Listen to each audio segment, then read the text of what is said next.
বিয়েতে ৫১টা শাড়ি পেয়েছিল মেয়েটা। অষ্টমঙ্গলায় ফিরে এসে আরো ৬টা। এত শাড়ি একসঙ্গে সে জীবনে দেখেনি।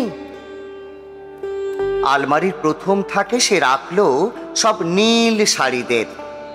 হালকা নীল একটাকে জড়িয়ে ধরে বলল, তুই আমার আকাশ। দ্বিতীয় থাকে রাখলো সব গোলাপিদের। একটা গোলাপিকে জড়িয়ে সে বলল, তোর নাম অভিমান। তৃতীয় থাকে ৩টে ময়ূর, যেন ৩ দিক থেকে ছুটে আসা সুখ। তেজপাতা রং যে শাড়িটার, তার নাম দিল বিষাদ।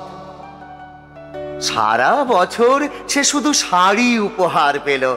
এত শাড়ি সে কি করে এক জীবনে পরবে?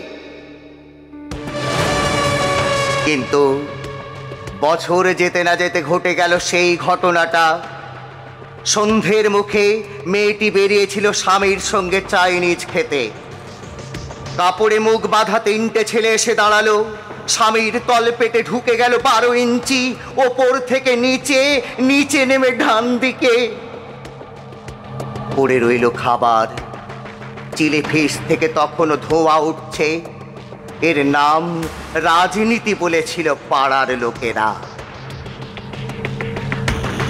বিয়েতে ৫১টা শাড়ি পেয়েছিল মেয়েটা। অষ্টমঙ্গলায় ফিরে এসে আরো ৬টা। একদিন দুপুরে শাশুড়ি ঘুমিয়ে সমস্ত শাড়ি বের করে ৬তলার বারান্দা থেকে উড়িয়ে দিল নিচের পৃথিবীতে।